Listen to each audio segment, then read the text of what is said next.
도서관 단골 손님들의 전화수다방. 내가 빌린 책.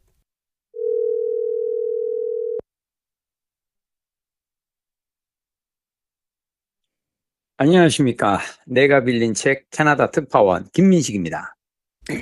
안녕하셨습니까. 청라 호수도서관 단골 손님 박동훈입니다. 한 주간 잘 지내셨나요? 네, 네. 근데 어떻게 감도는 밴쿠버 어떻습니까? 맞으십니까? 여기 밴쿠버입니다. 야, 이거 통화 감독 아주 좋은데? 안 믿을 것 같은데. 이 사람이 지금 서울에 네. 있으면서 지금 쉬어하는 거 아니야? 그래서 아니 나 저기 동남아에서 통화할 때보다 오히려 더 가까운데, 그지? 이상해요. 이 참 신기해요. 어?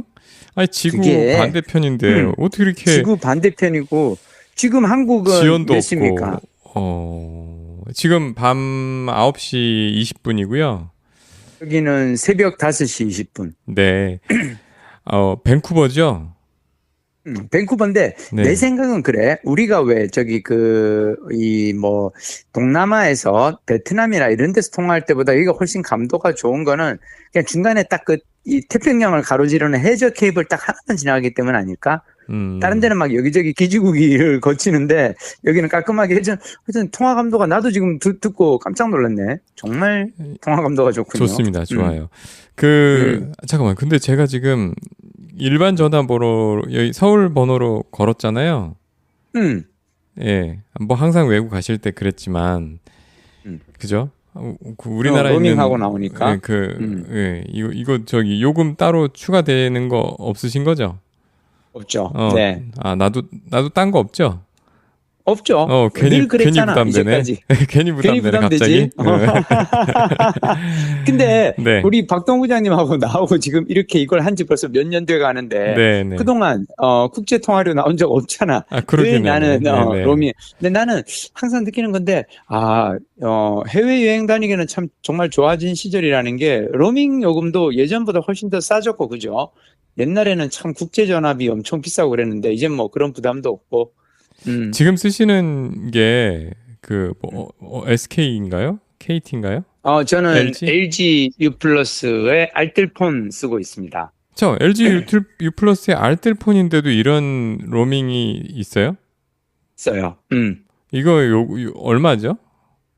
이거 요금 내가 아마 나올 때 4만 원, 5만 원 선이었던 것 같아요. 한 달간 로밍 하면서. 한 달 로밍하고 그냥 무제한 통화하고. 그렇죠. 무제한 통화하고. 근데 이제 데이터는 조금 제한 있죠. 데이터도 14기가인가? 그래서 전혀 쓰는데 부족함이 없는 정도? 그래요? 나는 알뜰폰도 이런 거 있는지 몰랐네. 저도 퇴직하면 알뜰폰도 이렇게 좋아. 하겠습니다. 이렇게 다녀야겠어요. 자, 그렇지. 캐나다 산불은 좀 잡혔어요? 이게 제가 있는 곳은 전혀 산불 영향이 없어요. 그건 산불은 저 반대편 토론토에 있는 그쪽. 제가 사실 캐나다 안 가봐서 잘 모르는데 이 캐나다에서 왼쪽, 그러니까 샌프란시스코, 미국의 서부에서부터 그렇죠. 쭉 올라와서 그렇죠. 있는 데가 밴쿠버죠? 있는 데가 밴쿠버. 그래서 밴쿠버에서 조금 아래로 내려가면 시애틀 있고, 그다음 밑으로 내려가면 샌프란시스코, LA 쪽이고, 네. 산불이 난 거는 저 반대편인데 캐나다 안에서도 시간대가 3개가 있어요. 네. 그러니까 미국이 이 미 대륙이 엄청 넓은 대륙인 거죠. 네. 그래서 시간대가 3개가 바뀐다는 건 그만큼 이제 먼 거리에 있어서 여기서는 산불 소식은 저는 전혀 못 느끼고 있어요. 트럼프가 산불 연기난다고 또 관세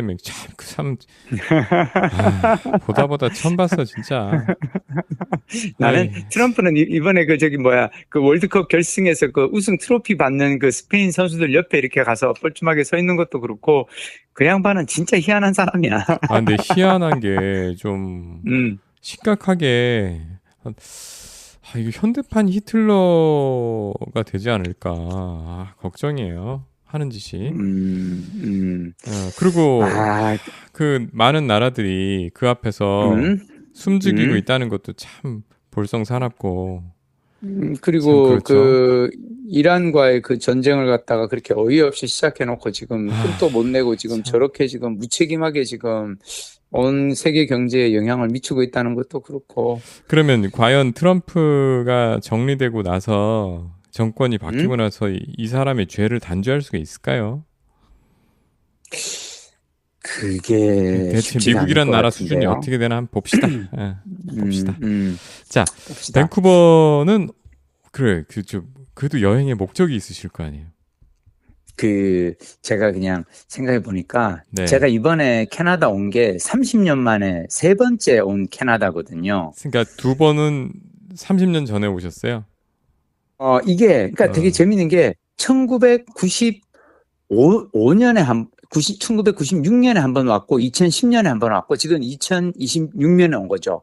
그러니까 거의 한 15년을 중간에 두고 세 번을 왔는데 네. 제가 사실 처음 배낭여행 간 거는 1992년도 유럽이었어요. 네. 한 달간 이 배낭여행 하는 동안 그 당시 유럽은 나한테 완전 종합 선물 세트였지. 왜 런던 시내를 막 이렇게 누빌 때는 그 영화 007의 무대에 내가 와 있는 게 너무 황홀했고, 막 그리고 왜 소설이나 베르사유의 장미 같은 만화의 배경이었던 그 파리의 그 궁전을 다니고 그리고 막 그림 같은 풍광을 자랑하는 스위스 산을 오르고 막 유럽 배낭여행 한 달간 죽였거든. 근데 문제는 유럽은 왜 생각보다 1990년대 영어가 통하지 않는 곳이 많았어요. 네. 근데 제가 1993년도에 한국 3M 다니면서 93년도에 3M 다니면서 좋았던 거는 주 5일 근무제였어. 당시 아직까지 한국의 기업들은 토요일 날 반일 근무하는 시스템이었거든요. 맞아요. 제가 2020년 초반까지도 그랬어요. 2000년대 초반까지도 그랬어요. 진짜로 그랬지. 네. 근데 나는 이 3M은 이 미국 본사의 방침에 따라서 주 5일 근무였고, 왜냐면 미국 본사가 토요일 날 쉬기 때문에 우리도 토요일 날 쉬었던 거예요. 그래가지고 우리는 금요일 저녁이 되면 퇴근하고 이틀을 온전히 쉰다는 게 엄청나게 큰 메리트였거든요. 네. 그래서 저는 막 좋다 생각했는데 우리보다 더 좋은 데가 있더라고. 그게 뭐냐면 그러니까 한국 3M은 이제 아시아 태평양 지부 소속이었거든요. 네. 그래서 호주에서 일하는 3M, 호주 3M 직원과 자주 소통을 했어요. 이 제니스라는 직원인데 지금도 기억이 나. 어느 날 메일이 왔는데 한 달간 휴가를 얻어서 남극으로 여행을 간다는 거예요. 근데 1990년대 한국 직장에서는 우리 그때 신혼여행도 3박 4일 휴가 내던 시절이었어. 신혼여행, 평생에 한 번 하는 신혼여행도 3박 4일 다녀오던 그런 정도였는데 한 달간, 1년에 한 번씩 한 달간 휴가를 내서 여행을 다닌다는 거예요. 그래서 나는, 선진국에서는 저런 삶도 가능하구나. 나도 저걸 한번 해봐야겠다라고 생각해서 한 게 나는 3M을 나와서 통대를 들어갔지. 그래서 95년도에는 한 달간 호주 여행을 했고 96년도에는 한 달간 캐나다 여행을 온 거예요. 네. 근데 그때는 내가 이제 통역대학원을 다니면서 영어를 공부하는 중이었기 때문에 영어 사용권 국가를 여행하는 게 나한테는 뭐 개인적으로 또 공부도 되고 하니까 그때 와서 내가 캐나다 로키 산맥을 돌아보면서 정말 아름다운 풍광이다 하고 막 그랬거든. 내가 이제 30년 만에 다시 왔잖아요. 네.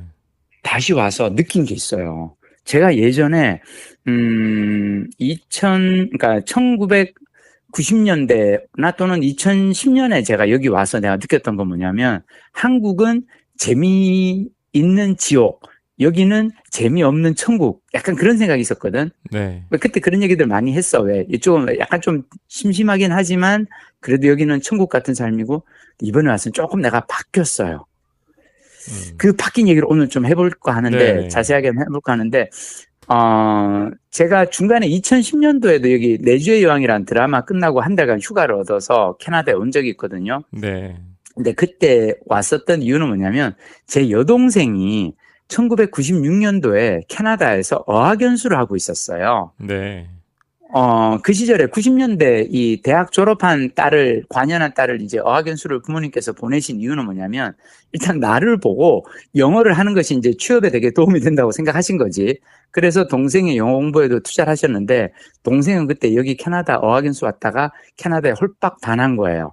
그래가지고 동생이 결혼하고 나서 아예 애 데리고 여기로 이민을 왔어요. 네. 그래서 여동생은 그냥 아예 이민 와서 한국에 더 이상 이제 주민등록번호도 없어. 그래서 여동생은 이제 캐나다 이 영주권자거든, 시민권자거든. 근데 그 동생이 지금 한국에서 생활하고 있어요. 네. 여동생이 지금 나이 이제 50 넘어서 한국으로 지금 와가지고 한국에서 생활하고 있고, 그래서 동생의 집이 캐나다에 있는 집이 이제 비인 거야. 그래서 동생이 나한테 캐나다에서 한 달 살이 할래? 그래서 나는 캐나다에서 밴쿠버에서 한 달 살이 한다면 7월에 가겠다. 7월에서 8월 사이에 가겠다고 얘기를 했어요. 왜냐하면 진짜 여기 날씨는 7월 말에서 8월 중순까지 여기 날씨가 예술이거든. 지금 한국은 몇 도예요? 오늘 몇 도였어? 한 32도, 2, 3도 되지 않았을까? 아니지, 더 됐을 것 같은데, 습기가 높아가지고, 그 정도, 35도 정도 되지 않았을까요? 34도? 거기서 10도를 빼면은 지금 밴쿠버 날씨예요. 그거 건조하죠? 아침에는, 그리고 건조해. 시원하고 건조해. 그리고 아침에는 20도, 쌀쌀해요. 아침에 산 타러, 저는 여기서 계속 산 타고 다니고 있는데, 네. 산 타러 나갈 때는 한 20도 정도 쌀쌀한 날씨고, 한낮에도 25도 정도 안팎인 것 같아요. 그래서 어제도 제가 산을 한 3시간을 탔는데도 전혀 땀이 안 나고 너무 선선해. 그래서, 내가 사실 96년도에 왔을 때도 그랬고, 이 맛에 나는, 한여름에는 한국이 더우니까 캐나다 밴쿠버에서 생활해야겠다라는 생각을 예전서부터 하고 있었고, 그래서 이번에 왔거든? 네. 근데 올해까지 오고 아마 다시 별로 오고 싶을 것 같지는 않아. 왜? 이유가 몇 가지가 있어요. 몇 가지가 있어. 물가? 일단, 물가. 와, 어떻게 알았어? 여기 물가 장난 아니에요. 아니, 그러니까 물가가 어느 정도냐면 그저께 내가 이렇게 산책을 갔다가 이렇게 호숫가 산책한다고 좀 이렇게 멀리 갔어. 그래서 돌아오는 길에 걸어서 한 1시간 반, 2시간 갔는데 돌아오는 길은 보니까 전철로 딱 세 정거장이더라고요. 그래서 여기 스카이 트레인이라고 하는 전철이 있어요. 그래서 그거 딱 세 정거장 10분 탔거든. 네. 네, 편한 거는 한국의 교통카드도 이용 가능해요. 한국의 교통카드 그냥 찍으면 들어갈 수가 있어. 나중에 날아온 카드 명세서를 보니까 7,000원이 결제가 된 거야. 그냥 세 정거장 10분 이용하는데 전철 하는데 7,000원. 아니, 그래가지고 내가 다시 한번 느낀 게 왜 지난달 스페인, 포르투갈 여행할 때도 그렇지만 유럽이나 캐나다나 대중교통 요금은 한국을 못 따라와. 한국이 정말 최고야. 너무 저렴하게, 그리고 대중교통 시스템도 잘 돼 있고. 어제는 내가 이제 한인 식당에 되게 평점이 높은 한인 식당이 있길래 여기 한인 식당 가서 뭐 한번 먹어볼까 이렇게 봤거든. 라볶이 한 그릇에 30불. 우리 돈으로 3만 원인데 재밌는 건 여기에는 식당에서는 세금 4%가 붙고 팁이 20%거든요. 그럼 4만 원이에요? 4만 원이에요. 라볶이 한 그릇에 4만 원이야. 야, 유럽보다 더하네. 유럽보다 더해요. 그래가지고 내가 지금 하루 3끼를 다 집에서 그냥 해먹고 있어. 마트 가가지고 그냥 하루에 한 번씩 마트 가가지고 그걸 하는데, 근데 또 저는 이제 걷는 거 되게 좋아하잖아요. 네. 막 2시간, 3시간씩 이렇게 시내 도보 여행하는 걸 좋아하는데 환장하겠는 거는 네. 화장실이 없어. 여기도 화장실이 없어. 아니 내가 어제 그 호수를 따라 공원을 1시간 반을 걷고 막 그러는데 공원이 있는데도 그 공원 내에 공중 화장실이 없어요. 그래서 내가 너무 화장실이 급해서 그러면 전철역을 가면 전철역에는 화장실이 있겠지. 전철역에도 화장실이 없어요. 그럼 어쩌란 얘기야? 그러니까 나도 모르겠어. 답을 모르겠어. 어제 나는 오죽 급해가지고 그냥 어떤 그냥 그 건물에 들어가가지고 거기에 그냥 어떤 분한테 진짜 선한 사마리아인을 만나서 그분이 자기 그 화장실 이용하려고 알았어. 그러면서 그분이 뭐랬냐면 자기 목에 걸고 있는 회사 이렇게 출입키 있잖아요. 사원증을 나한테 준 거야. 그러면서 이 건물 나가서 저 반대편 건물에 가면은 거기에 찍고 네가 이걸 들어가야 되고 화장실에 가려면 이걸 찍고 네가 들어가야 되고 그 찍고 들어갔더니 안에 경비가 있어. 경비가 나보고 묻는 거야. 너 여기 왜 왔냐고. 그 내가 화장실 가려고 갔다고. 그러니까 얘가 화장실에 가려고 올 수 있는 건물이 아니다는 거야. 그래서 내가 사원증을 들어보이면서 저기 직원분이 나 이거 빌려줘서 왔는데 좀 보내달라고 사정하고 들어가서 진짜 선한 사마리안을 만나서 내가 화장실 문제를 해결하긴 했는데 사실은 눈앞이 아득했어요. 와, 한국은 이게 어디든 해결이 가능하고 이거 독일보다 더한데? 독일은 돈 내면 갈 수 있는데.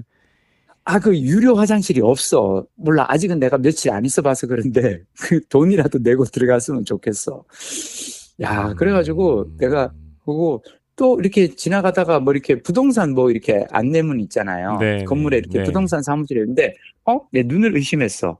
원룸인데 집값이 6억인 거야. 어. 그래가지고 아니, 근데 4억인가 5억인가 그랬어. 그러니까 얘들이 건물 앞에다가 유리창에다가 광고를 붙여놨다는 거는 싸니까 붙여놨겠지. 비싼 거를 붙여놓진 않겠지. 이거 싸니까 사가세요라고. 그래서 내가 와가지고 챗GPT한테 물어봤어. 밴쿠버 여기 저기 원룸 스튜디오 가격이 얼마냐? 했더니 사는 거는 6억, 한 달 임대료는 250만 원. 원룸이라 그러면 정말 우리나라 오피스텔 원룸 같은 거예요? 오피스텔 원룸 같은 거죠. 오피스텔 원룸이야. 밴쿠버가 그 캐나다 내에서도 또 전 세계에서 보면은 그 기후 같은 것 때문에 살기 좋은 도시로 항상 수위에 오르잖아요. 인기 있는 그렇지, 도시로. 그렇지. 그래서 특별히 그렇게 더 비싼 거 아니에요? 제가 기억하기로도 10년 전, 15년 전에 왜 그 타임즈에서 왜 가끔씩 걔들 그런 거 하잖아. 왜 전 세계에서 가장 살기 좋은 도시 10개 뭐 이런 거 하면은 밴쿠버가 항상 2위, 3위 막 이 안에 들었었거든요. 네. 자, 근데 솔직히 사람들이 이걸 잘 모르는데 밴쿠버는 7월, 8월에 살기 좋고 겨울 내내 비가 와요. 그리고 여기서 말하는 겨울은 9월부터 3월이 겨울이야, 여기는. 그래서 내내 비 오고 눈 오고, 근데 여기 이제 스튜디오가 그렇게 집값이 비싼데, 사실 이게, 아까 이제 왜 우리 그 박동 부장님이 트럼프 얘기하면서 트럼프를 과연, 저게 가능할까? 책임을 물게 할 수 있을까?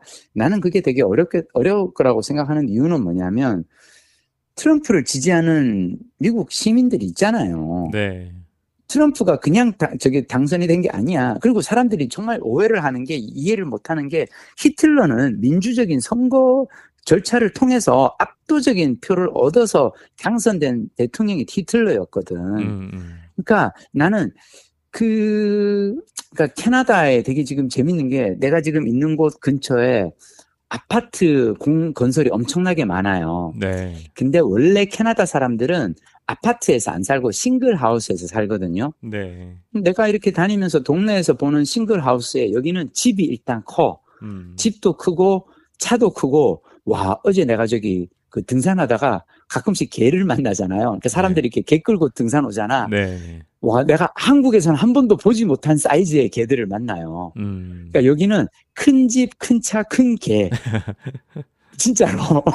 그래서, 자, 근데 중요한 거는 큰 차와 큰 개를 가려면 여기서는 아파트에서는 인기가 없거든. 아파트에서 큰 개를 못 키우고 큰 차도 못 가잖아. 근데 여기가 왜 큰 차가 있냐면 픽업 트럭 있죠. 네. 이런 걸 하는데, 왜냐하면 겨울에 눈이 많이 와가지고 픽업이 아니면은 작은 차, 참고로 내가 여기 지금 와서 한 4나흘 있었는데 경차라는 걸 한 번도 본 적이 없어. 한국에 경차라는 걸 있을 수가 없고, 여기는 다 그냥 덩치 큰 그 SUV나 픽업 트럭들이 있는데, 근데 이런 이 싱글하우스 옆에 지금 갑자기 막 40층, 50층 원룸 스튜디오가 잔뜩 들어가 있는 한 층에, 그러니까 타워형 아파트 있죠, 왜. 한 층에 한 6세대, 내가 지금 있는 동생 집도 이제 한 층에 6세대 정도 있는 타워형 아파트거든. 네. 이게 지금 30층, 40층짜리가 올라가고 있는데, 이게 방 하나가 6억이란 말이에요. 이게 어떻게 된 거냐면, 여기 약간 스토리가 있는데, 아까 박동 부장 얘기한 것처럼 이 밴쿠버가 살기 좋다라는 어떤 그런 것 때문도 있고, 한때 그 캐나다의 그 왜 진보 정권이 이 권력을 잡은 적이 있잖아요, 왜. 네. 그 시절에 진보 정부들이 하는 건 뭐냐면 포용, 저기 다양성을 추구하고, 그래서 이민자를 받아들이잖아. 네.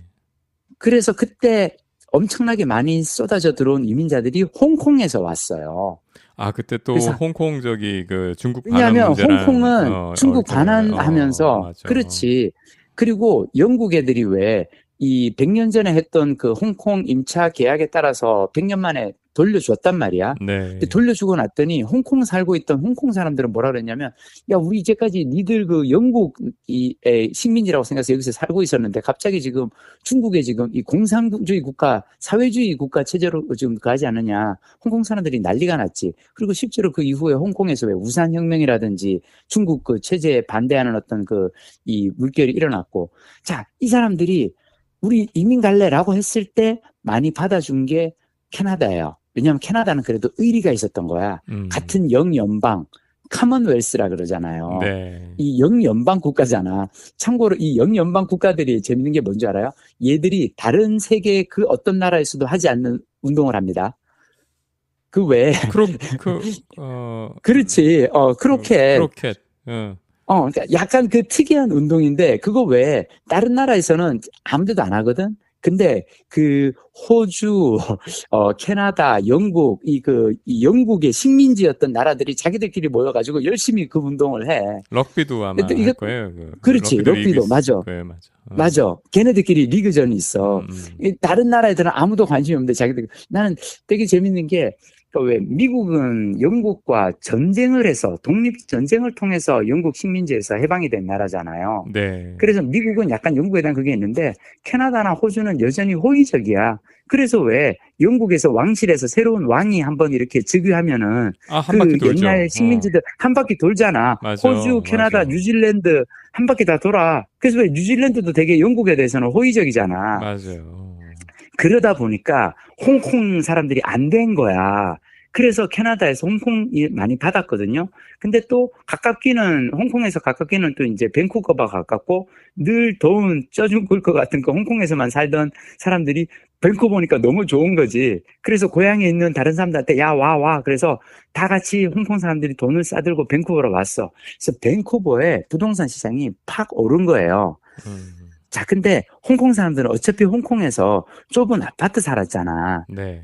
아주 그냥 다닥다닥한 청킹 맨션 이런 좁은 아파트에 살던 사람이니까 그 사람들은 여기 와서 큰 집 필요 없었어. 그래서 원룸 스튜디오 같은 데 들어갔는데 그러다 보니까 여기 원룸 스튜디오가 싹 올랐는데 자, 재밌는 건 뭐냐면 여기 집들이 워낙 커서 큰 집 한 4채 정도를 헐면은 거기에 타워형 아파트 하나가 올라가는 거예요. 자, 타워형 아파트에는 한 층에 6가구가 들어가. 이게 40층이야. 64, 24, 240 가구가 들어가요. 자, 4가구가 살던 큰 집, 싱글하우스 4채를 허물고 거기에 4가구 대신에 240가구가 들어가. 야, 이거 건축회사 입장에서는 재개발이네. 완전 수집받는 재개발. 그런데 게다가 또 가격도 비싸. 원룸 스튜디오가 6억이니까. 그래가지고 다들 막 한 거예요. 근데 중요한 거는 그렇게 해서 막 부동산 값이 막 오르고, 자, 그렇게 해서 싱글하우스를, 그러니까 이제 밴쿠버 싱글하우스 가격 막 올라갔어. 자, 캐나다 국민들이 난리가 난 거예요. 야, 저 이민자들, 쏟아져 들어오는 이민자들이 집값을 다 올려놔가지고 우리가 지금 이제 살 집이 없어진다. 우리 월 임대료가 너무 늘어난다. 그러니까 왜 내가 그때 스페인 바르셀로나에서 겪었던 그거하고 똑같은 거지, 왜? 네가 쓰는 에어비앤비가 나의 집이었다. 뭐 이런 것처럼 이민자들이 자, 그러다 보니까 정부가 바뀌어버렸잖아요. 지금 거기도 그러면 약간 사실은 극우까지는 아니어도. 그러니까 완전 그렇죠. 그러니까 미국처럼 지금 트럼프까지는 아니지만 전에 있던 진보 정권은 완전히 인기가 없어서 그냥 물러났고 정권이 바뀌었거든요. 그렇지. 트리도가 물러나고 카니가 지금 온. 그렇지. 자, 그러니까 그리고 이제 국민들의 이 반감을 잠재우기 위해서 뭘 했겠어요. 와서 바로 새 정부가 들어간 게 이민자를 딱 막아버린 거예요.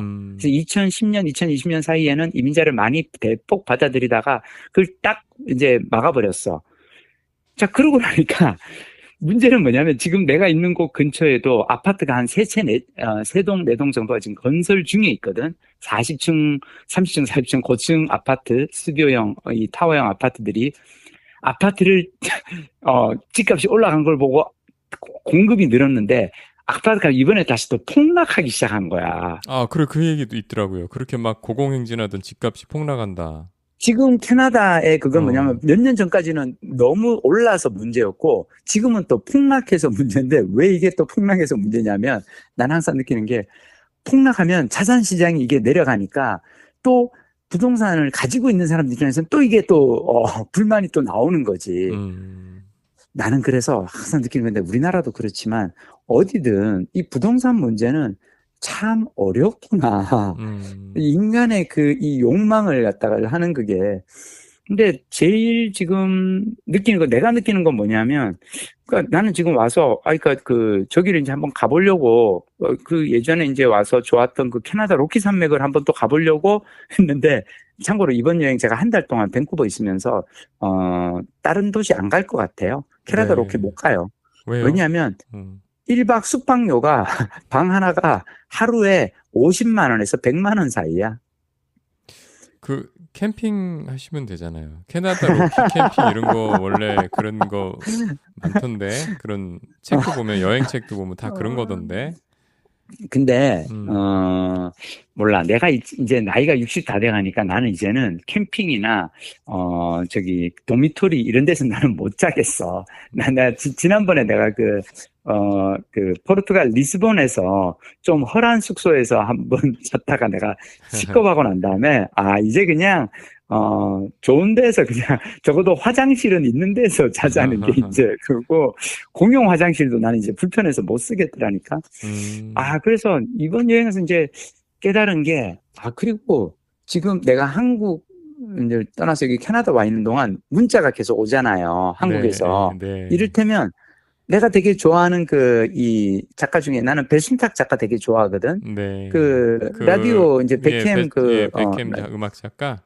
작가. 네, 근데 네. 배순탁 작가가 새 책을 내고 음. 북토크를 한다고 이제 문자가 온 거예요. 음. 내가 예전에 이제 서울 아트 책 보고라고 고척돔 있죠.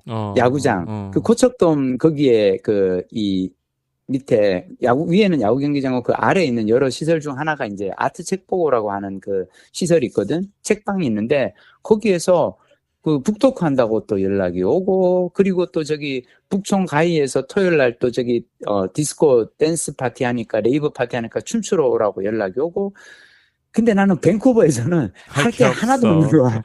할 게 없어. 내가 지금 한국에 있으면 가고 싶은 데도 많고, 물론 덥기는 하겠지만, 나는 한국에 더위를 피해서 오긴 했는데, 내가 이상하다. 나 옛날에 30년 전에도 그렇고 15년 전에도 왔을 때도 너무 만족스러운 여행이었는데, 왜 그런가 봤더니, 그러니까 이제는 옛날에는 한국이 재밌는 지옥, 캐나다가 심심한 천국이었는데, 지금 나한테는 한국이 그냥 재밌는 천국이에요.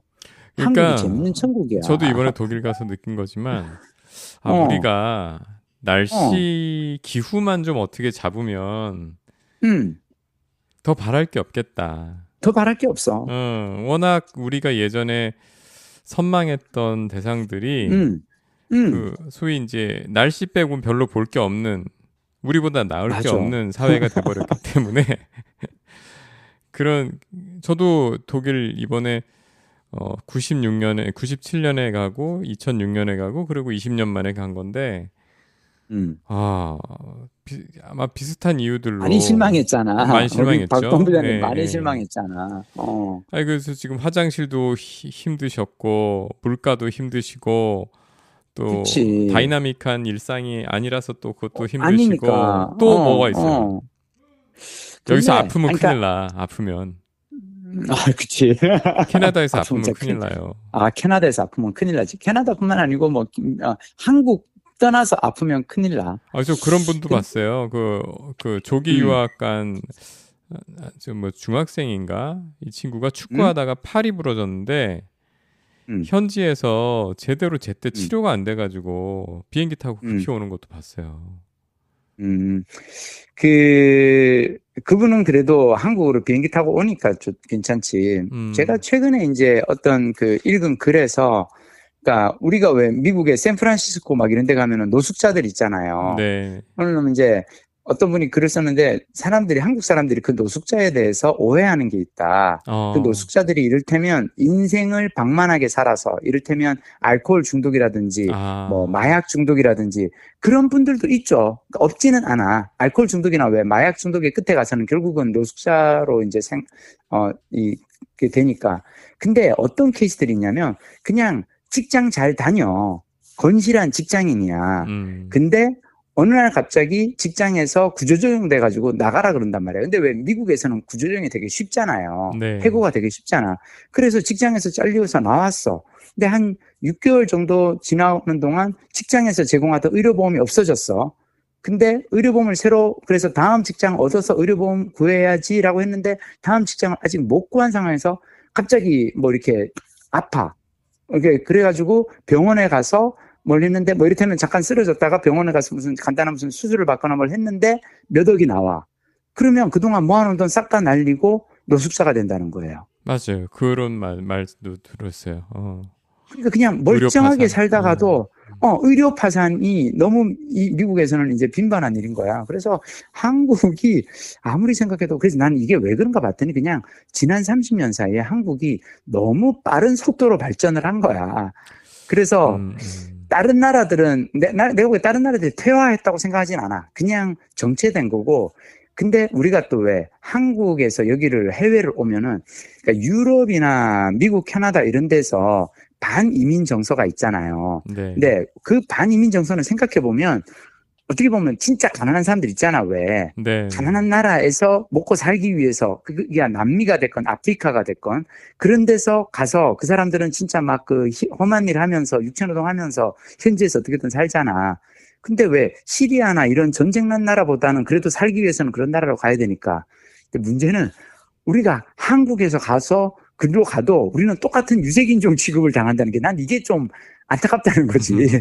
우리는 돈을 쓰러 간 사람들인데 네. 거기에 돈을 벌고 자기네들 그 일자리를 뺏으러 간 사람들이 아닌데도 불구하고 그 사람들이 보기에는 그냥 똑같은 그거니까 나는 그냥 이게 그냥 한국에서 살면서 가끔 잠깐 여행은 다녀도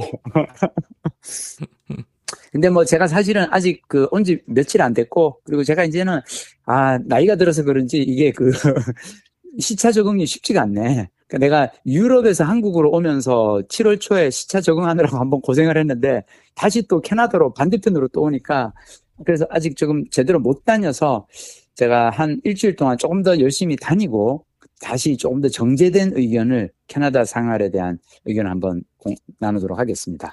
화장실 가는 팁 같은 거 저 GPT나 제미나이한테 물어보세요. 물어봐야겠다. 예, 무슨 그렇지, 방법이 그래야겠다. 있겠지. 사람 사는 데인데. 그렇지, 사람 사는 데인데. 식당에 물은 주나요? 식당을 안 갔다니까 한 번도. 그 가격 보고 무서워서 한 번도 식당을 안 갔어. 안타깝다. 우리 어떻게 기후 좀 바꿨어요? 우리 기후만 좀 어떻게 하면 되는데. 내가 보기에 그냥 견디셔. 그냥 견디는 게 좋은 것 같아. 자, 우리 한 주간 읽은 책 얘기들 좀 해볼까, 이제? 그렇죠. 네. 근데 그 전에 우리가 너무 그동안 댓글 소개를 안 해가지고. 댓글 소개. 예, 우리가 지금 유튜브로도 나가고, 그 다음에 팟빵, 그 다음에 스포티파이, 그 다음에 애플 팟캐스트, 그 다음에 아마존의 그 플랫폼으로도 나가는데요.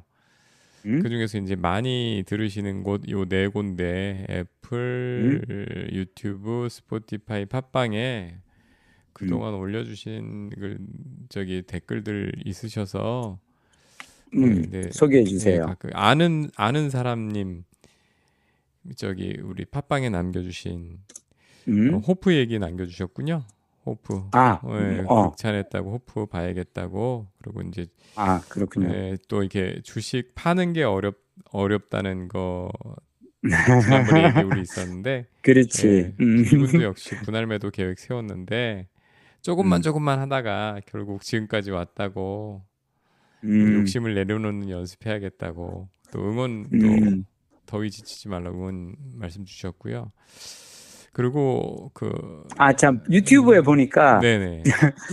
밴쿠버에서 화요일에 영화비가 쌉니다라고 이렇게 올려주신 분이 있어서 네. 화요일에 영화 보러 꼭 한번 가야겠습니다. 얼마나 영화비 비싸면 이것도 노려서 가나 보다. 그죠? 예.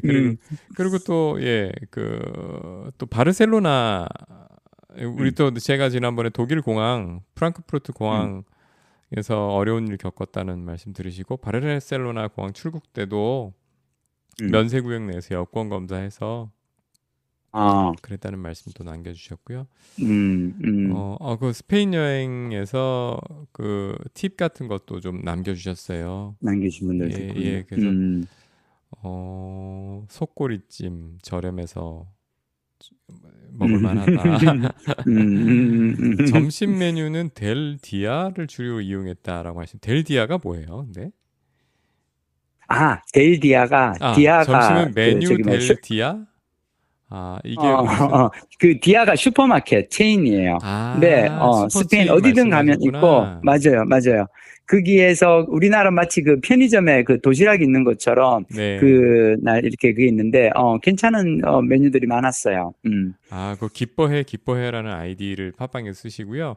근데 아, 제가 너무 부정적인 면만 말씀드려서 이 독일의 음, 검은 숲 가보고 싶었던 곳이라고 하셨는데 제 말 듣고 오늘부로 아웃입니다 하셨는데 저 트리탑이라는 데에서 그런 것만 빼고는 독일의 검은 음, 숲 규모 있고 좋습니다. 좋으니까. 근데 이제 음, 우리만큼, 그러니까 그 여행 책에 써진 만큼 그렇게 너무 기대치를 높여서 가시면 조금 아쉬운 음, 부분이 있지만 그 자연 음, 그대로는 참 좋으니까, 근데 음, 저보다는 음. 조금 더 그 현지 사정을 자료들을 통해서 좀 더 깊게 알아보시고 가시면 좋을 것 같습니다. 예. 그리고 네.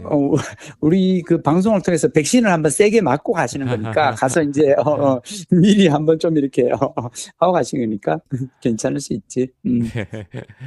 그리고 저기 뭐야 유튜브 아니야 스포티파이에도 음, 우리 책이고파님 아이디 책이고파라는 아이디 쓰시는 분 또 계속 인사 남겨주셔서 또 고맙게 읽었습니다. 음, 그 애플 팟캐스트에 또 응원 남겨주신 분인데요.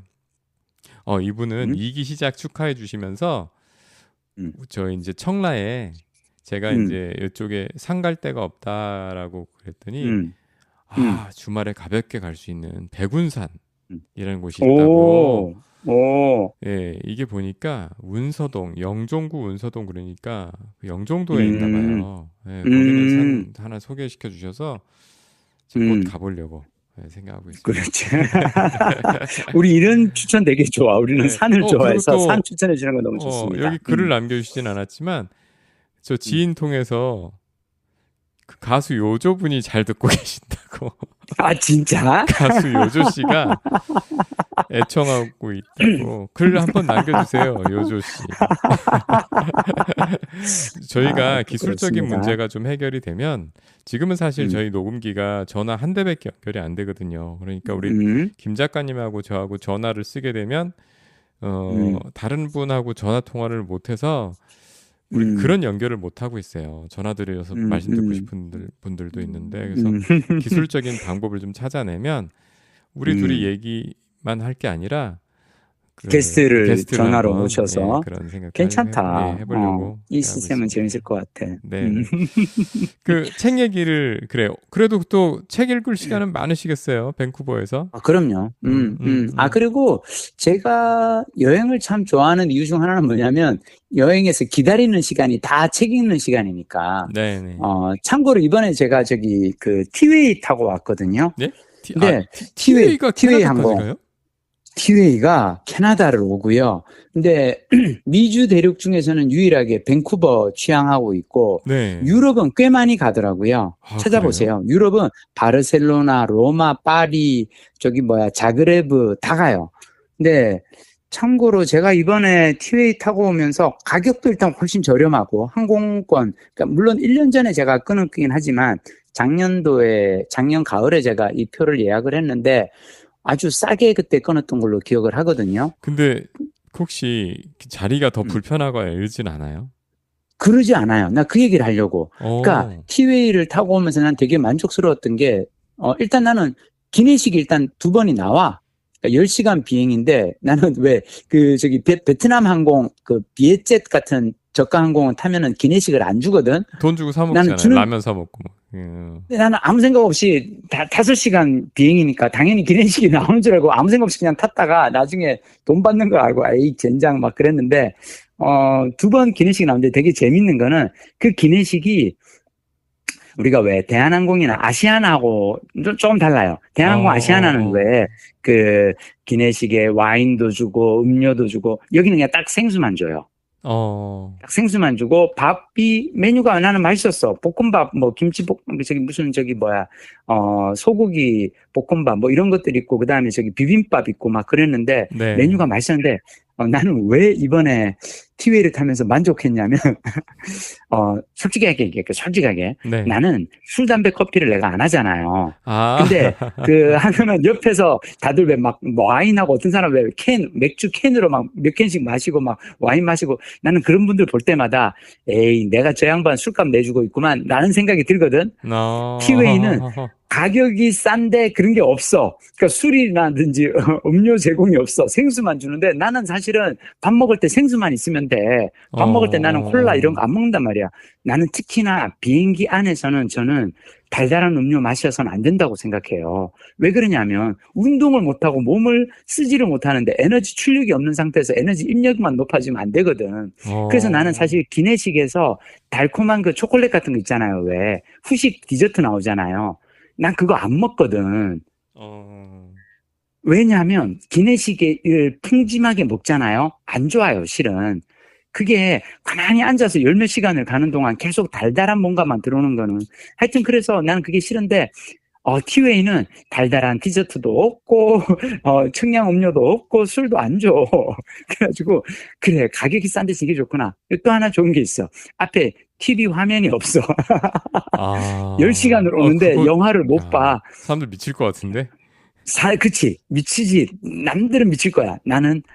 나에게는 전자책이 있잖아. 나는 전자책 리더기에 책을 넣어갔단 말이야. 마침 또 재밌는 책을 넣어간 거예요.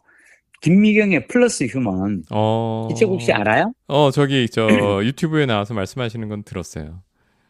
나는, 김미경 쌤이 참 우리나라의 이 어떤 독서계나 이런 쪽에 있어서 보물 같은 분이라고 나는 생각하는 게 뭐냐면, 나 같은 5060들을 위한 어떤 이 소구력, 그러니까 이 5060들이 가진 니즈를 정확하게 파악해서 그걸 시원하게 뚫어주세요. 이분이 사실 이분이 지난 몇 년간 약간 화제였던 거는 영어 공부한 게 되게 화제였거든. 그래요? 몰랐는데. 김미경 쌤이 영어 공부를 진짜 지독하게 했어요. 이분이 원래는 연대 작곡가 나왔나 그래요. 그래서 음대 나와서 맞아요. 피아노 레슨 하던 분이었잖아. 네. 피아노 레슨 하다가 이제 강의를 시작하게 되면서 강사 쪽으로 뛰어들어서 그 다음에는 이제 코로나 터지면서 강의 시장이 죽는 걸 보고 이분이 이제 유튜브를 이제 만들어서 MK 대학 뭐 이래가지고 유튜브에서 이제 막 온라인 과정 같은 거 만들고, 그리고 이제 책 소개하고 그러다가 이분이 갑자기 어느 날 꿈이 생긴 거야. 자기가 영어로 강의를 해보고 싶다는 꿈이 생겨가지고, 그래서 영어 공부를 정말 열심히 하셔가지고, 제가 작년에 이제 이분 만나서 한번 영어책 한 권 외워봤니 때문에 만나서 같이 영어로 얘기를 해보면서도 느낀 건데, 와, 영어를 너무너무 잘하세요. 이분이 심지어 그래서 하버드 가가지고 막 영어로 강의하고 막 그런 얘기들이 또 나오거든. 네, 이 얘기를 나는 이제 또 누구한테 들었냐면은 박시동님한테 들었어요. 박시동, 그분이 매불쇼에 평론가. 나와서 경제 그렇죠. 얘기하시는 분이죠? 맞아요. 이분이 이제 시동 위키라고 하는 이제 유튜브를 하시는데, 저보고 이제 전문가 초대서 그래서 이제 부른 거야. 그래가지고, 나더러 그래서 나는 이제, 근데 이분이 저한테 연락을 하면서 하신 얘기가, 자기가 이제 나이가 50인데, 올해 나이 50인데, 목표가 영어 공부를 시작하는 거다. 그래서 이분이 이제 별명이 부릉부릉 시동이잖아요. 왜요? 박시동이니까 이름이 부릉부릉 시동 거는 소리, 차 부릉부릉 시동 거는 소리. 그래서 부릉부릉 시동인데 내가 가서 그랬어. 지금 영어 공부를 하시겠다고 부릉부릉 시동을 걸고 있는데 내가 그 시동을 끄려고 왔다. 그러면서 내가 그분한테 뭐라 그랬냐면, 선생님은 경제평론가고, 그래서 각 매체마다 다니면서 경제평론을 하려면은 온갖 공부를 다 해야 되고, 미국 시황이라든지, 한국의 증시라든지, FOMC 리포트 이런 거 다 공부해야 되는데, 당신 같은 경제평론가 전문가들은 영어 공부할 게 아니라 그냥 경제에 집중하시고, 영어는 번역이나 통역은 그냥 AI한테 맡겨라. 이 얘기를 하러 갔단 말이야. 그랬더니 이분이 하시는 얘기가 자기가 김미경 쌤을 보고 너무 자극을 받았다. 그래서 자기가 경제평론가로서 영어를 조금만 더 공부하면 이를테면 젠슨 왕이 한국에 왔을 때 불러서 영어로 인터뷰를 하는 게 자기 꿈이다. 그냥 이 얘기를 듣고 그렇다면 내가 그거에 대해서 내가 도와드릴 수 있습니다. 기초 회화 같은 거 이렇게 쉽게 처음에 일상적인 어떤 이야기를 나누는 방법은 제가 다면서 얘기를 했는데, 김미경 선생님이 갖고 있는 어떤 힘이 뭘까를 봤더니 5060 세대들이 가지고 있는 어떤 그 공부에 대한 열정을 불지피는 사람이더라고요. 네. 근데 이분이 이번에 쓴 김미경의 플러스 휴머는 AI에 대한 얘기거든요. 근데 너무 재밌어. 그러니까 AI를, 그러니까 물론 우리 박동 부장님은 사실 AI 전문가니까. 아니에요. 아니, 그러지 마. 좀 너무 겸손하지 마.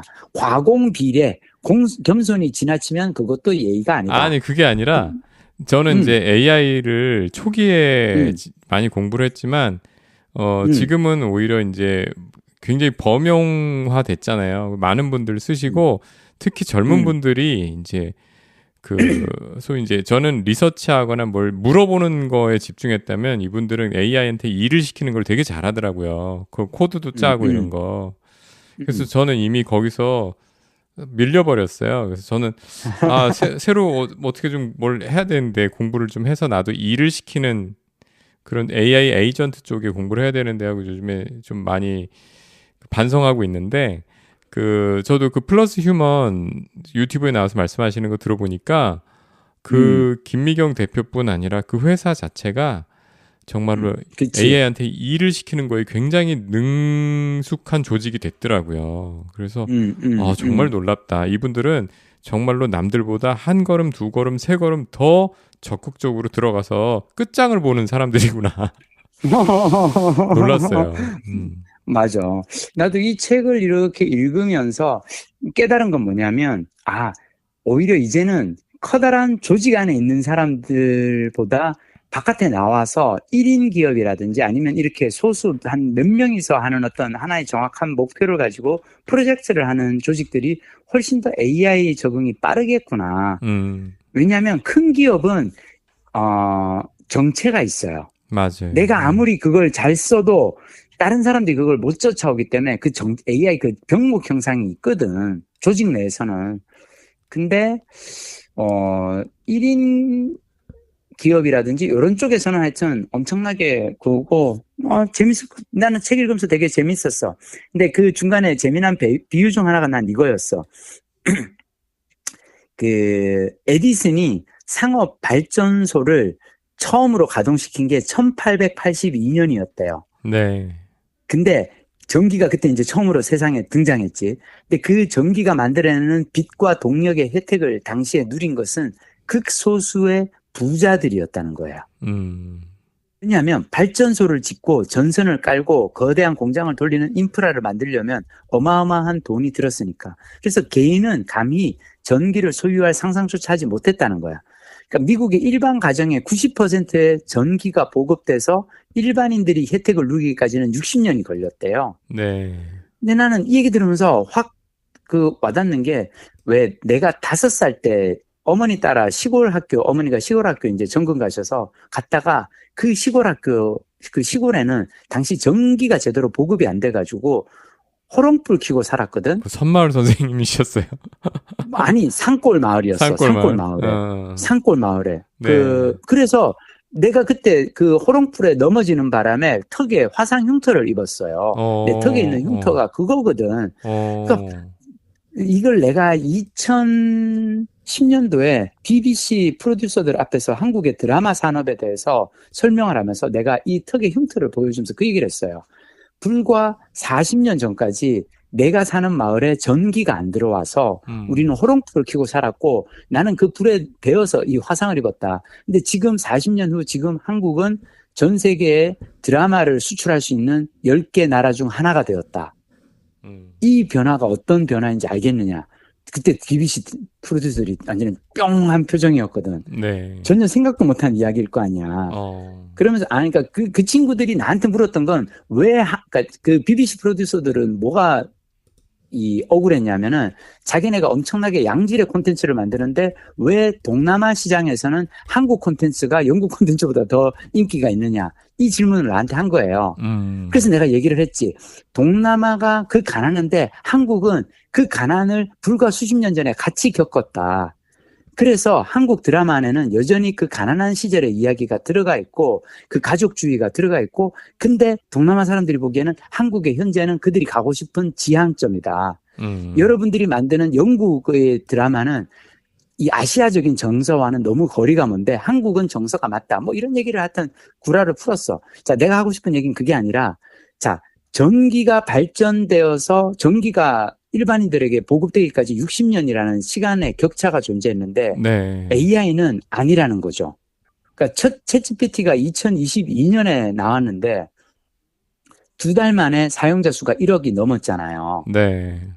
그래서 그리고 이제는 막 그 인터넷이라는 인프라가 잘 깔려 있기 때문에 AI 에이전트 물론 뭐 돌리려면 뭐 월 수십만 원까지는 들겠지만 사실 챗GPT 같은 경우는 한 3만 원이면은 충분히 쓸 수 있잖아요. 네네. 그러니까 어마어마하게 좋은 어떤 그 문명의 발전을 예전에 일어났던 어떤 산업혁명이라든지 전기 이런 것보다 훨씬 더 빠르게 모든 사람에게 보급되었다 이거지. 그러면서 김미경 선생님이 이제 하는 얘기는 뭐냐면 모두가 똑같은 출발선상에 있으니 이때 빨리 들어와서 시작하라. AI 공부를 하시라. 라고 얘기를 하는데 저는 책을 보면서 그러니까 60 넘은 김미경 선생님이 계속 하는 얘기가 내가 나이 60 넘어서 이걸 하고 있다. 그러니 여러분들도 해보라. 라고 이렇게 자극을 주시는 게 너무 재미있고 책에서 김미경 선생님이 쓰시는 그 중에 되게 재미난 사례 한 가지만 얘기를 하자면 김미경 선생님이 연세대에서 작곡을 전공을 했어요. 네. 그래서 이분이 처음에 그 스누라고 왜 그 작곡하는 인공지능 있잖아요. 노래 만들어주는. SUNU 맞나? 수노. 수노. 그걸 맨 처음에 쓸 때 쓰면서는 그렇게 생각했대. 참, 네가 작곡을 해봐. 작곡이라는 게 얼마나 어려운 건데 수노로 네가 작곡을 해봤자 얼마나 하겠어. 근데 이분이 수노를 딱 처음에 써보고 너무 놀란 거야. 그러니까 사람이 작곡을 하려고 하면은 어마어마하게 막 음계며 뭐며 하는데 이건 너무 쉬운 거죠. 근데 이분이 수노를 어떻게 쓰시는 줄 알아요? 나 그 노래 들었어. 예. 들었어? 영어 공부하는 거? 그러니까 옛날에는 왜 우리가 팝송 들으면서 영어 공부를 했는데 그 팝송의 가사들은 때로는 전혀 이해가 안 가는 감정이라든지 이해가 안 가는 이야기들이 많잖아. 네. 막 그런 노래들이 많은데 자기 얘기를 그냥 그날 공부하고 싶은 자기 이야기를 하고 싶은 말을 영어 문장으로 만들고 실제로 쓰고 싶은 말, 익히고 싶은 표현, 그날의 감정이 담긴 문장을 직접 써서 수노로 노래를 만드는데 길이는 5, 6분. 이거 하는데 몇 분 안 걸린다는 거죠. 그렇게 해서 그 자기만의 영어 노래가 생기고 그걸 하루에 몇십 번이고 반복해서 듣는다는 거야. 그러면 신기하게도 억지로 외우지 않아도 문장이 입에 붙고 듣기 연습도 훨씬 오래 할 수 있고. 정말 이분의 에너지와 열정은 대단해요. 정말 흔치 않은 분이에요. 근데 나는 이걸 우리가 배워야 한다고 생각하는 게 우리가 이 열정을 배워야 돼. 왜냐하면 제가 보기에 인공지능의 시대에 사람의 가장 큰 자산은 열정일 것 같아요. 맞아요. 저 그거 100% 열정이야. 동감해요. 열정이야. 왜냐하면 무엇이든 할 수 있는 어떤 그 도구들은 많이 생겼거든. 근데 그런 도구들이 있어도 그걸 가지고 하고 싶은 열정이 없는 사람들은 이제는 앞으로 완전히 갈릴 건데 어떻게 갈리냐면 10%의 창작자와 90%의 소비자로 갈릴 거예요. 그리고 그 90%의 소비자들이 그냥 소비만 하기에는 콘텐츠가 너무너무 많아져. 그리고 옛날보다 양질의 콘텐츠가 어마어마하게 쏟아져 나오는 시대가 될 거예요. 그래서 그냥 나는 이거 즐기면서 살아야겠어라고 하면 너무 편하게 즐길 수만 있어. 근데 중요한 건 나는 소비자가 되는 대신에 반드시 우리가 생산자로 나아가야 한다고 생각하고 근데 생산자는 내가 뭔가 하고 싶은 열정이 있어야 돼요. 근데 이 열정은 앞으로 귀한 자원이 될 거예요. 그래요. 그 귀한 자원. 왜냐면 진짜 귀한 자원이야. 그게 열정이 그 열정을 그렇게 끌어내기가 쉽지 않더라고요. 왜냐면 우리가 그렇게 절박한 시대가 아니거든. 그렇지. 먹고 살만하거든. 먹고 살만하거든. 근데 주위에 보면 그런 분들이 요즘에 그런 분들한테 되게 좋은 시대가 된 것 같은데 그런 거 있잖아요. 주위에 그런 분이 있어요. 어렸을 때 공부를 많이 열심히 안 했어. 그래서 뭐 글을 쓰셔도 맞춤법이 막 자꾸 틀려요. 그렇지. 네. 그리고 뭐 주제를 잡는 거나 이런 것도 되게 투박해. 그치. 네. 그런데 작가가, 그러니까 뭐 자기가 뭘 하고 싶대. 글을 쓰고 싶대. 그 처음에는 속으로 다들 주위 사람들이 그런 거야. 에이, 아유, 무슨 작가야, 뭐. 네가? 에이, 야, 맞춤법이나 제대로. 이렇게 생각하는데, 이분이 열정이 굉장히 끝까지 밀어붙이는 분이라, 처음에는 되게 어설픈데, 어느새, 뭐 도와주는 도구들이 많이 있잖아요. 그러니까, 그 주위에 그런, 시선이나 이런 거에 굴하지, 이런 분들의 특징은 별로 남의 시선을 신경 쓰지 않아요. 굴하지 않아. 네, 남이 뭐라 하든 별로 굴하지 않아. 부끄러운 거 이런 거 없어. 네. 근데 그런 걸 밀어붙이다 보면 어느새 되네. 그렇지. 아니 변했네. 그게 예전에는 예전에는 주위에서 도와줄 수 있는 그런 도구들이 없었던 시절에는 아무리 그래도 그분이 열정이 넘쳐도 한계가 있었는데 지금 그게 없어진 것 같아요. 그리고 예전에는 전문가한테 뭘 하고 이런 게 되게 어려웠거든요. 네. 나는 지금도 내가 기억하는 게 MBC 들어가서 처음 일을 할 때 그 촬영을 나갔어요. 네. 내가 이제 예능 프로그램의 조연출이야. 촬영을 나가. 그럼 명색이 아무리 조연출이고 뭐 경험해서 내가 또 감독이잖아요. 현장에 가서는 내가 지시를 하잖아. 카메라 감독에게. 그래서 내가 카메라 감독님한테 그랬어. 카메라를 여기 사람 발부터 시작해서 위까지 이렇게 올려주세요. 그랬더니 카메라한테 야, 그런 건 킬업이라고 하는 거야. 내가 요 카메라를 이렇게 잡고 있다가요. 요 안으로 쭉 이렇게 처음에는 사람 얼굴이 보이다가 눈으로 쫙 넣어주세요. 야, 그거는 줌인이라고 하는 거야. 빅클로즈업 샷을 찍어달라고 해야지. 용어를 가지고 내가 용어를 모르니까 면박을 줬었거든. 근데 우리는 왜, MBC는 어떤 시스템이냐면 그냥 나가서 배우는 거지, 뭐 선배가 미리 용어 이런 거 없었거든요. 근데 그래서 그때 되게 일하면서, 이건 뭘 이런 걸, 근데 지금 문제 뭐냐면 옛날에는 전문가들한테 뭔가를 부탁을 하면 내가 만약 출판 전문가인 편집자에게 원고를 보내잖아요. 그러면 보고, 이거 맞춤법도 틀리고, 이거 영적이 문장이 비문이 많아서 이거 책으로 안 되겠냐고 땄을 거란 말이야. 지금 우리가 일하는 전문가는 챗GPT 같은 생성형 인공지능이잖아요. 네. 그냥 내가 뭐 영상 만들 때 말로 설명하면 돼. 이런 그거에 뭐를 해줘. 내가 막 무슨 줌인, 페이드 아웃 이런 전문 용어를 알 필요가 없어. 훨씬 더 너그러운 작업 파트너가 생긴 거예요. 나는 열정을 가진 사람에게는 최고의 기회의 시대가 왔다고 생각해요. 열정이 생기질 않네. 그게 제일 문제네. 근데 그거는 왜 그런지 나는 알아. 네. 우리가 조직 내에 있으면은 이 열정의 정체 구간이 있어요.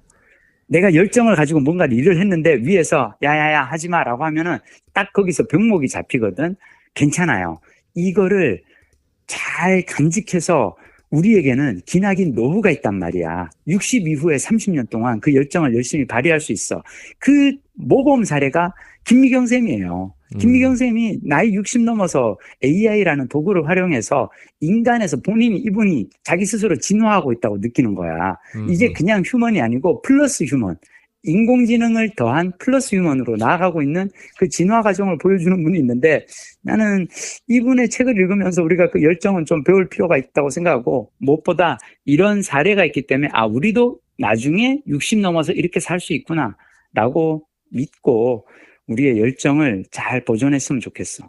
근데 나는 요즘 제일 걱정은 중고등학교 강의 가가지고 이 열정이 사라진 10대 이미 열정이 사라진 이 아이들에게 어떻게 열정을 지필까? 처음에는 그게 되게 걱정이었거든요. 네. 근데 이제는 나는 그 걱정을 안 하기로 했어. 왜? 아이들이 왜 내 강의를 싫어하는지 깨달았어. 내가 아이들에게 얘기하는 거는 90년대식 해법이었던 거예요. 그러니까 나는 아이들에게 도서관에 가서 책을 읽고 책에서 시키는 대로 영어책 한 권을 통째로 회화책을 한 권을 외워봐라. 그러면 니들은 영어를 잘하는 사람이 되고 도서관에서 책을 많이 읽으면 글쓰기를 잘하고 말하기를 잘해서 논술과 면접을 하게 돼서 취업을 하게 된다. 근데 이거는 사실은 90년대식 해법인 거야. 애들이 보기에는 도서관에 가서 책을 안 읽어도 그냥 챗GPT한테 물어보면 챗GPT에서 요약을 해서 알려주고 영어 공부 안 해도 번역 통역기가 다 나와 있는데 저 아저씨는 왜 한물간 이야기를 하나 라고 하는 거야. 그러니까 애들이 내 얘기를 안 듣는 거야. 그래서 나는 깨달았어요. 아이들은 그냥 지금 이 시대의 아이들은 2020년대에 맞는 자기들의 해법을 찾아갈 거야. 그걸 믿고 나는 아이들의 삶에 어떻게 참견하고 아이들의 삶을 어떻게 바꾸려고 할 게 아니라 그냥 도서관 다니면서 저자특강 하면서 내 얘기를 듣고 뭔가 배우고 싶어하는 열정을 가진 분들을 만나서 내 열정을 나눠줘야지 열정이 없는 사람에게 열정을 지피는 거는 그거는 전혀 번지수를 잘못 찾아간 노력이 아닐까 생각을 하게 됐어요. 그러니까 아이들은 아이들대로 뭔가 밥을 찾을 거야. 우리가 지난 30년 동안 답을 찾아온 것처럼. 저 아까 티웨이에서 그래서 이제 책 한 두세 권은 읽으셨을 것 같은데 저는 반대로 그 아시아나 항공은 이 스크린은 있고 거기에 영화들 들어있곤 하는데 읽을 거리를 전혀 제공을 안 하더라고요. 아, 그렇구나. 그래서 제가 옛날엔 내 기억에는 비행기에도 잡지라든지 신문 그다음에 뭐 단행본 몇 권 정도는 있었던 걸로 기억을 하는데 계속 이 14시간 동안 스크린만 보니까 너무 눈도 아프고 그래서 제가 처음에 타자마자 신문 달라 그랬거든요. 내 기억엔 불과 문 열고 탈 때 신문을 짚고 탔잖아요. 근데 그 스튜어드 아저씨는 이런 말을 하시더라고요. 우리 뭐라고? 신문 제공 안 한 지 10년 됐습니다. 그러는 거예요. 그래서 내가 아닌데? 그때 뭐 그렇다니까. 그래서 내가 그러면 다른 읽을 거리라도 뭐 없나요? 그랬더니 없습니다. 딱 그러더라고요.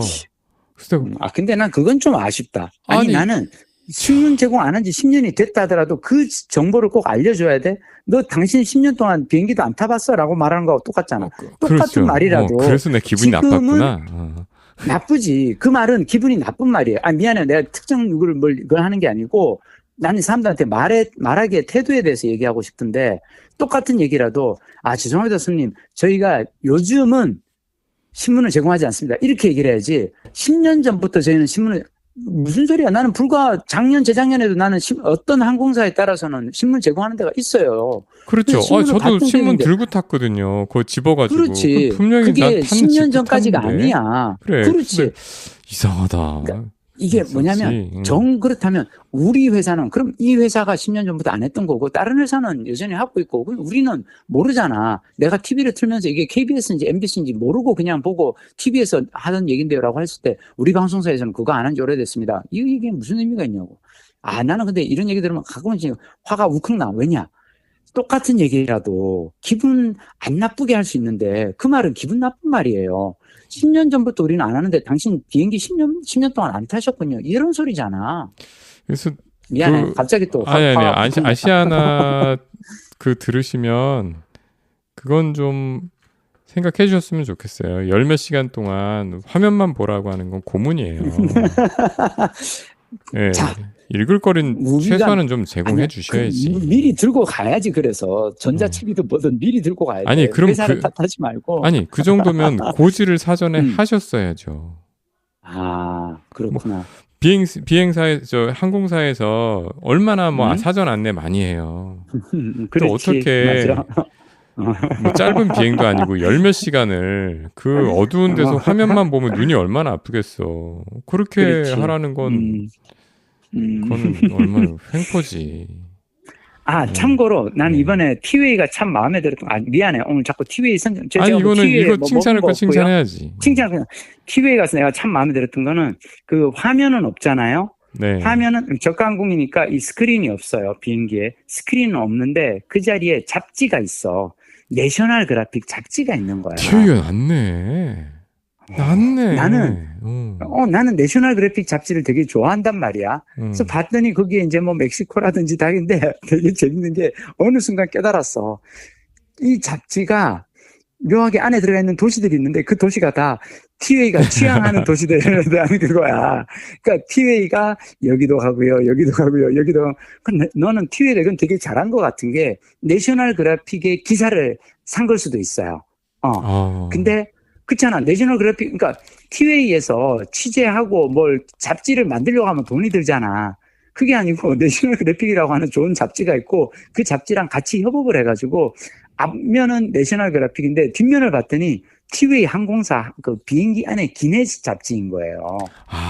그런 것도 만들 수 있겠다. 내셔널 지오그래픽에다가 그렇지. 같이 콜라보처럼 해가지고. 같이 콜라보해서. 그러니까 대한항공에서 왜 모닝캄이라는 잡지 있잖아요. 근데 그 모닝캄 잡지를 대한항공에서 만들려고 하면은 취재도 해야 되고 편집도 해야 되고 돈이 많이 들잖아. 근데 이거는 겉으로 봤으면 이쪽에서 봤을 때는 내셔널 지오그래픽, 난 내가 좋아하는 내셔널 그래픽이 있으니까 너무 재밌게 그 잡지를 읽는데 뒤에 가니까 티웨이 항공 그 취향하는 이 지도 같은 거 나오고 이거 티웨이 잡지인데? 그래서 아시아나는 읽을 게 저기 기내 면세 그거밖에 없더라고. 면세점. 그래. 나는 그것도 좀 아쉬워. 진짜 고문이더라, 고문. 읽을 게 없으니까 그걸 보는데 그거 보면 솔직히 왜 가격, 하여튼 미안해. 여기까지는 가지 말자. 나는 내가 너무 짠돌이라서 자본주의의 적으로 살고 있다는 거에 대해서 가끔씩 반성을 하기 때문에. 저는 면세점, 기내 면세점 절대 나는 그거 보지 않습니다. 저도 안 봐요. 볼 때마다 도대체 이런 것들이 왜 필요한데 내 삶에 이 가격에 왜 이런 걸. 그리고 화면 보실 분들은 요즘에 어차피 아이패드나 휴대폰 들고 타시니까 맞아 그 잡지라도 하나씩 넣어주세요. 단행본 최신 단행본 한 20권만 갖춰놔도 승객분들. 그렇지. 맞아. 필요한 사람 달라고 하면은 그 사람 주면 되잖아. 필요한 사람. 이거 뭐 가져가? 그렇지. 그러고 나서 그리고 한 10시간 비행하면은 그 잡지 가져가서 한두 시간 읽고 나면 다 읽겠지. 그러면 다시 가서 다 보셨으면 혹시 반납해 주실까요? 그래서 저 가서 다시 꽂아놨다가 또 누가 찾으면 또 갖다 주면 되고. 갑자기 다시 열받네. 이 활자 중독자들의 또 이 비행기 얘기였습니다. 사실 시간이 너무 지나서 제가 제가 읽은 책들은 다음 주에 해드릴게요. 지금 알겠습니다. 여러 가지 한 5권 정도를 5-6권 정도를 제가 동시에 왜 이렇게 읽고 있는지 모르겠는데 읽고 있어서 그 좋은 독서법이야. 마음이 끌리는 곳으로 손끝이 향하는 거죠. 좋은 독서법이야. 다음 주에 알았어. 책은 소개해드리고요. 나는 오늘 지금 토요일 아침인데 빨리 나가야 돼. 왜냐 여기가 그 대중교통이 그나마 주말이 반값이야. 그래서 나는 토요일, 일요일 날 열심히 돌아다녀야 돼. 하여튼 제가 나가서 한번 시내 한번 쭉 다 다녀보고 밴쿠버 소식은 다음 주에 또 이어서 전해드리겠습니다. 잘 즐기시고 다음 주에는 좀 밝은 소식 전해주세요.